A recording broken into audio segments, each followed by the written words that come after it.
সকাল 10টা 12টা 1টা পর্যন্ত ঘুমাইতাম।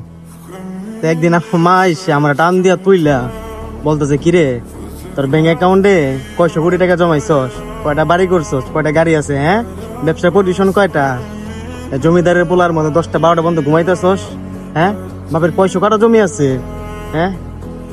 এটা শোনার পরে না ভাই, মানে এক কথায় মানে আমি চোখ গলতেছে আর মানে বলতেছে, মানে তারা যেটা উত্তর দিব না ভাই, সত্য কথা মুখে উত্তর নেই কে ভাই।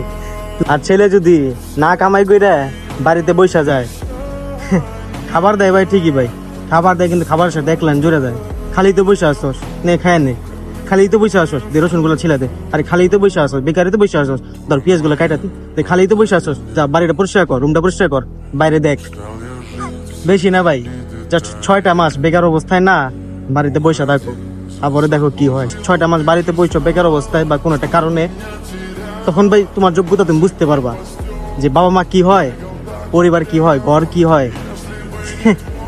ভাই মুখ দেখে না ভাই কারো সম্পর্ক হয় না, মুখ দেখে কারো মুখে কেউ খাবার তুলে দেন। তো আমি সবার বাবা মাকে একটা কথাই বলতে চাই যে আপনারা ছেলে মেয়েদের সাথে ভালো ব্যবহার করুন, কারণ ছেলে মেয়ে আজকে না হয় কালকে কামাই কইরাই নিবে। তা ছেলে সবচেয়ে বেশি কষ্ট পায় জানেন কখন? যখন অন্য মানুষের সাথে তার বাবা মা তার তুলনা করে আর জাস্ট কম্পেয়ার করে। এই জিনিসটা অনেক খারাপ লাগে যে অন্য মানুষের সাথে কম্পেয়ার করে। যখন নিজের ঘরের মানুষ অপমান করে তখন আরো বেশি কষ্ট লাগে। আমার ঘরের মানুষ, বাইরের মানুষের কথা বাদ দিলাম, নিজের ঘরের মানুষ অপমান করে তখন আরো বেশি কষ্ট লাগে, অনেক বেশি খারাপ লাগে।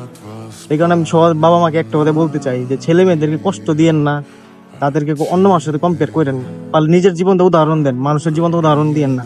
কারণ ছেলে মেয়ে আজকে না হয় কালকে ইনকাম করবেই, কিন্তু আপনাদের যে অপমান, আপনাদের দেওয়া যে ব্যবহারগুলো না, সেগুলো হয়তো বাবা মা হিসেবে আপনাদের কোনোদিন কিছু বলতেও পারবেন না, কিন্তু মনের ভিতরে একটা আকাঙ্ক্ষা থাকে যাবে, মনের ভিতরে একটা মানে এক কথায় আছে না, মনের ভিতরে থাইকা দেবে। জাস্ট আপনাদের মুখের দিকে একটা সময় সে কামাই করবে, তখন সে আপনাদেরকে খিলাবে, আপনাদেরকে পড়াবে, তখন হয়তো সে আপনাদের তাকায় না, অনেক হাসবে আর ভাববে, সালা সামান্য কিছু টাকার জন্য আমার পরিচিত ছিলাম না, তাই সালা ঘরের মানুষ আমার অপমান করছে, ঘরের মানুষ আমার এক বেলা ভাত দিলে দ্বিতীয়বার ভাত খাইতে গেলেই বলে আবার এসে বসে ভাত খাইতে। কারণ একটা ছেলের আছে না, বাবা মা ছাড়া আপন বলতে আর কেউ হয় না।